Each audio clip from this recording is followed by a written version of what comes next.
Hi, I'm Biv Wadden with the Indy Putting Lab upstairs at Correct to Compete from Zionsville, Indiana, and I'm here today with Dr. Paul Herian of the Quintic Ball Monitor Company.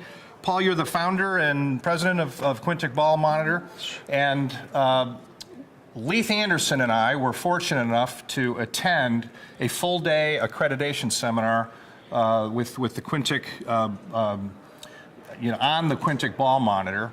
Learned a fascinating number of things about the product. We've owned it for the last 9 months. It's the most sophisticated ball putting and ball fitting analysis system on the market. And Paul, tell us about a few of the attributes that the Quintic Ball Monitor has that really separates you from your competition. Well, I think if I go back a little bit in my teaching, I think the real importance, I wanted to understand what the ball did when it left the putter.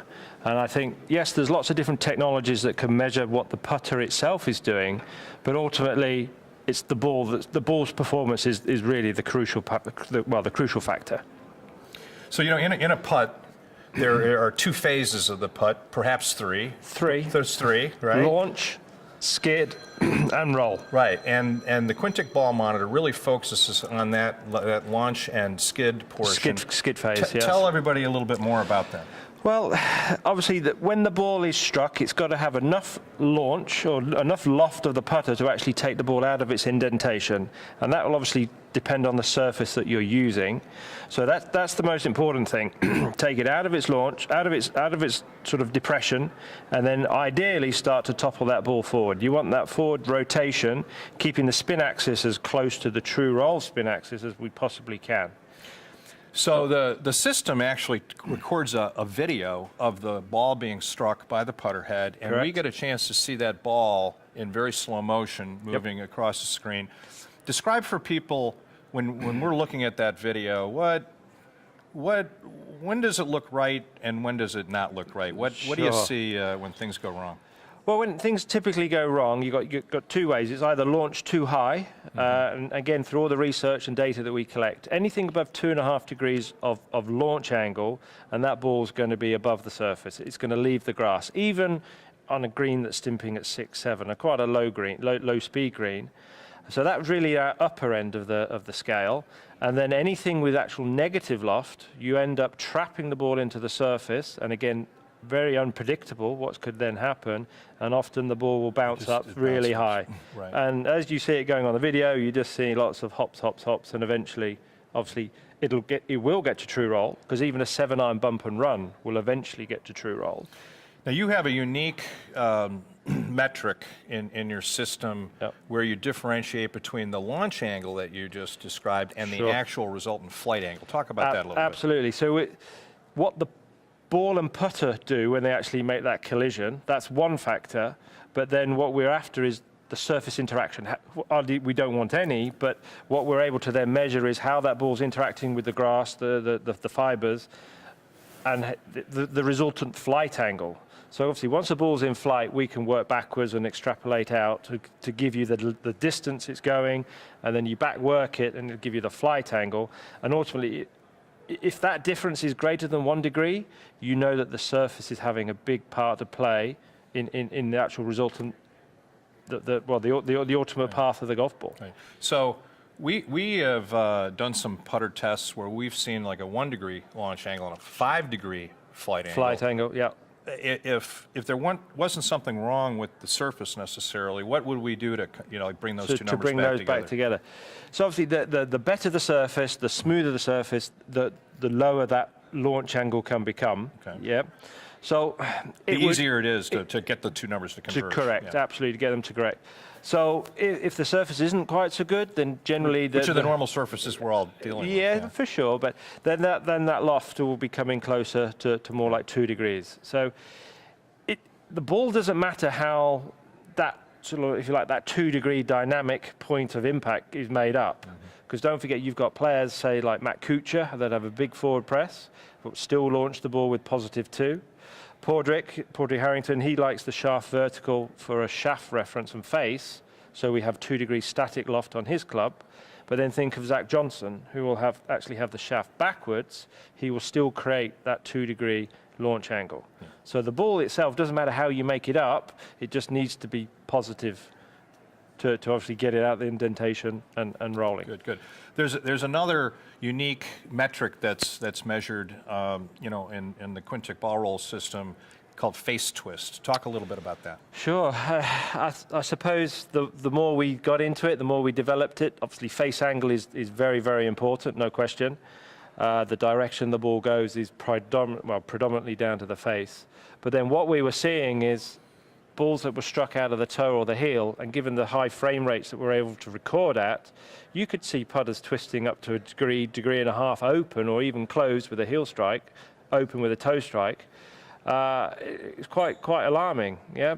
And then you'd not only notice directional change for the start direction of the golf ball, you'd also have spin rates that would gear effect, just as you would with a driver, but probably more importantly, the speed would drop. So the impact ratio would change. And the impact ratio is? You guys typically would know this as smash factor. I think that's fairly self-explanatory, but I don't like that word in putting. I think that's, if anyone's smashing a putt, they're obviously, it's yeah, too far from the hole. So impact ratio. So tell everyone that, you know, everyone has this notion that the center of gravity is really where you're supposed to hit the ball, but you have, and I remember the acronym PRE, but I forget point of equilibrium. Point of equilibrium. Point of equilibrium. Talk about that. Well, again, you've got to remember that impact is not just one moment in time. Yeah, everybody thinks you're striking this golf ball. It is very fast, definitely, but when you look at it at 50,000 frames per second, you will see the club and ball in contact, and eventually off it goes. About what, a third of it? Well, it was 0.3 of a second? 0.0000325. Yeah, That's on a typical sort of 3/1000. Yeah, it's crazy. Crazy. But yeah, the direction it starts, the notion of the club turning over, creating spin, gear effect, heel strikes, cutting, and the speed of the face rotation. Speed right? of the So there's two things there really. Generally, those guys with a straight back and straight through path, it's closer to the center. Right. And then obviously the more rotation you have, generally it moves more towards the heel. So the more rotation you have, the faster that rotation speed needs to be to bring it back +6 back to 0. Correct. Okay. But unfortunately for us as a consumer, when you buy a product, a lot of them will have a sight line on it, but there's only very few models where that sight line would actually match the point where the club doesn't twist as a result of the collision. So it makes it important to come in and really test your putter to see where that kind of PRE or stability point is vis-a-vis the line that's on your putter. It's the putter and your putting stroke, your style of stroke. Again, they're two key components to this. Yeah. And again, a lot of the tour guys that we work with, they would clear off the sight line, and then once we found that location for their style of stroke, we would reposition it and get it drawn back on. Again, the other factor we can also change that is interchangeable weights. Again, numerous products there now allow you to move weights around on the face, toe, heel, etc. And that, again, will move that point. Right. So let's talk about one last thing that's near and dear to my heart, and that is acceleration profiles. We, at the Indy Putting Lab, we have a very strong belief that it is a benefit to be able to manage that positive acceleration profile down to 0 pre-impact. Talk about that a little bit. Again, well, it comes back to the fact that the club and the ball are in contact for a period of time. Yes, it's very short, but if the club is accelerating into impact, definition of acceleration is that the club is getting quicker. So the club is getting faster. It's making contact, and it's still getting faster. And there's ongoing forces still being the force is still being applied into the ball. Yeah, absolutely. So typically, what you then are seeing is the impact ratios go significantly higher. Yes. If you then have a putt that's actually got a controlled acceleration, or preferably constant, therefore, as you're making contact with the ball, energy is then dissipated. The ball is in contact for that little bit longer as well. So zero acceleration is constant velocity. You got a cruise speed. Cruise control. Cruise control velocity with no additional incremental forces going through that. So many players we're seeing, we pick up on the data that they're still accelerating the club after impact. The club is actually faster, sort of 2-3 inches after impact than it was even at the point of impact. And those guys, personally, they struggle. Pace control is their big key, is their big issue. Yeah. So what kind of problems does this create if you're over accelerating in your? I said judging pace. Ultimately, the margin for error for what you are ultimately delivering the club speed back to the ball is key. And again, the question I ask, if you have to deliver the club at 3 miles an hour, how best to deliver it at 3? Do you have a long backswing and you can control it? Do you have a short backswing and accelerate? Push it through, right. And you still got to get it at 3. Right. I know which one I'd rather be using. For human beings, it's really, truly easier to manage it to 0 than to manage it to 3, plus or minus a lot. Yeah, exactly, right. for sure. Right. I think, don't forget, the players are out there. There's a lot of examples of good acceleration profiles. And I'm going to go right back to when I first started looking at all my research on the putting green. And Ben Crenshaw, he was one of the first people I actually filmed, cine film, again, showing my age. But took it back to the lab, you analysed his putting stroke. He would, length of backswing, the putter would be coming in, and literally 2 inches prior to impact, it would go into cruise control, through impact, and off it went. Now, we all know what a career he had. A lot of people, when they hear this discussion about acceleration, number one, they fight it.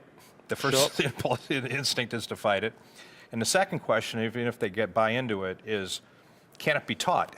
Can you teach a second derivative? And at the ND Putting Lab, we've been successful teaching people to manage their acceleration down to 0. And I thought I saw the other day when you were instructing some of the other people hitting putts to reverse their acceleration profiles.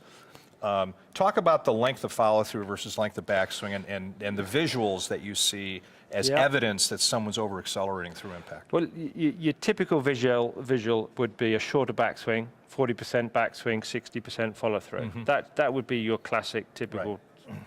But I think if you watch guys on the PGA Tour now, there is definitely a trend for the backswing to be longer than the through swing. People have cottoned on. The greens are getting faster. The balls are harder. We all know that it's coming off fast. So you've got to control. You've got to control the energy transfer from the club into the golf ball. And the simplest way to do, the best way to do that is to be having that putter coming through, for me, at a constant velocity, or at least a very gentle acceleration. And that collision, with constant velocity, that collision takes enough energy out of the ball so that that putter head really doesn't flow that much further. Doesn't need to go much further for. Doesn't like push all the way through. Sure. Right? Yeah. And I think the surprising thing for a lot of viewers is your Brandt Snedeker stroke. Everybody thinks he's very aggressive. Yeah, it's a quick stroke, but at the point of contact, that putter is actually at constant velocity. Everyone's getting fooled, aren't they? 100% fooled. Right. And the number of times I hear commentators talking about his stroke, it's the opposite. And get on YouTube and watch some YouTube videos of Ben Crenshaw. Long backswing, extremely short follow through. Sure. And you know he's got 0 acceleration. We've measured it. Now, he thinks he's accelerating. That becomes another coaching factor, feel and real. But I'll leave the coach to deal with that one. That's another story. Well, we are successful in teaching that, and it makes a huge difference in the performance, particularly with distance control.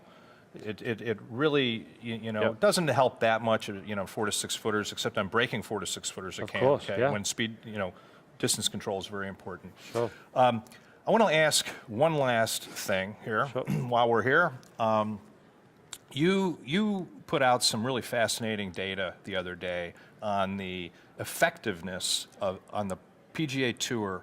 The putting effectiveness, think of it as the probability of putts being holed in the 3 to 5 foot range. And you had data starting, what, in 03, 04, working all the way up through 2002 to 15. To 15. Yep. Talk a little bit about what you saw in that data and why you think that what was happening. Quite fascinating, really. So from 3 to 5 feet, 8 feet, and also the 20 to 25 foot range, guys were holding more putts back in 2002, 2003, 2004.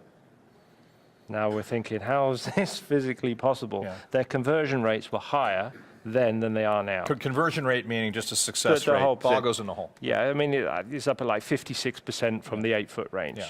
That was actually dropped down to, I believe it was 52% in about 2006, 2007. In just a matter of years. 56 to 52. 4%. That's a lot. And if you work that out into Money? dollars, That's a lot of dollars. That's a lot. And who's getting it in the head? The poor coach.